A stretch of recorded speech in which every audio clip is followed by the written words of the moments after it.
hold it down there at the angle. Like that. And I can push on here. Like that. And I can hold that with my foot. Whatever, line this up about there. And I can put some screws in there or nail it or whatever. Okay, now the angle's not exact. If I want to cut some more of the angle off, I guess I can, right? Just pooch down nicely down in the bottom wedge, or I can leave it just like this. But because I got the skill saw all set up, let me cut that again. In fact, this almost looks like a 45-degree angle, doesn't it? Look down here, and that angle could have been slightly cut a little bit more too.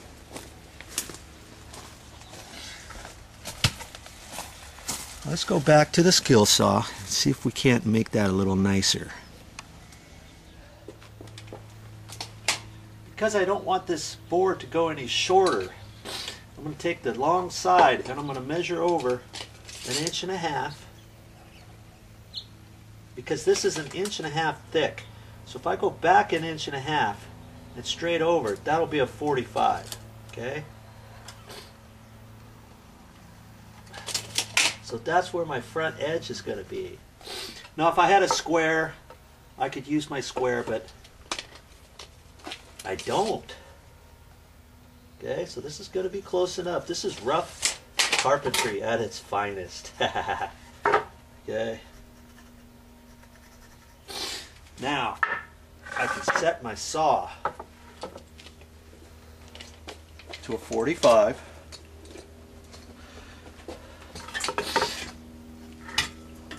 And probably when you do this, you probably should have your skill saw unplugged. So I'm going to unplug it. Here it is. Last thing you want is for anything to happen here. Okay. So I'm just going to look on the side and pull this all the way over. You see, I have to kind of hang on to this a little bit. Last thing I want is to hit the saw or something. Now some guys, when they cut, they'll put a pencil or something right here like that to hold the blade up so that the guard doesn't get in the way. But that's very dangerous. I've also seen you can put a little nail up in there, but you know, I used to do that years ago, but Joe's gotten a little smarter since then. This kicks back or you set it down. I mean, there's lots of things that could happen. That's why you've got this guard. So I would suggest never to do that.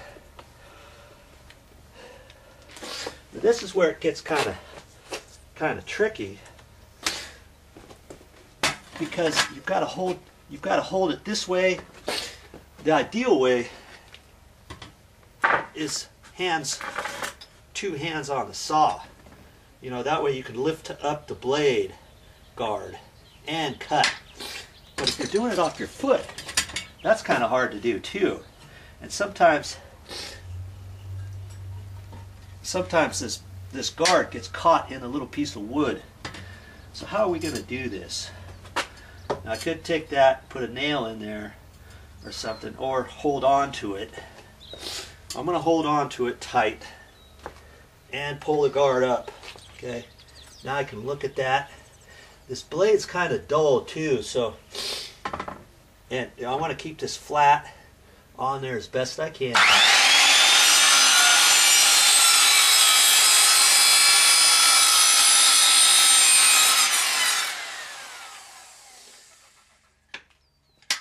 Okay, there's my angle.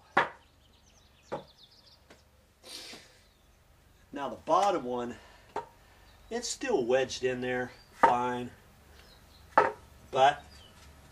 and it could be left like that, but you know, you probably want to know how to do it off your foot, so I'm going to show you.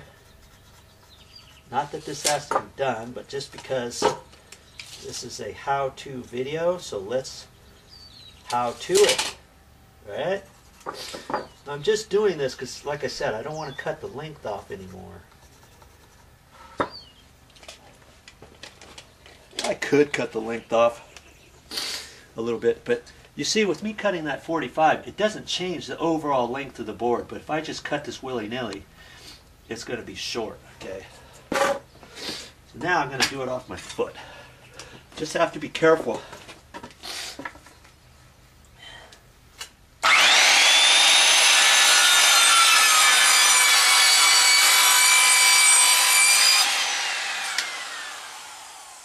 Okay. There it is. See, I didn't cut any of the length off at all. All right, let's try that, shall we?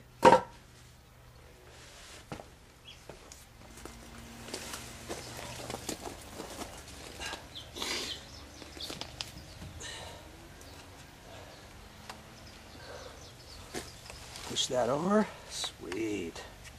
Look at that. That's nice. I think that's going to work.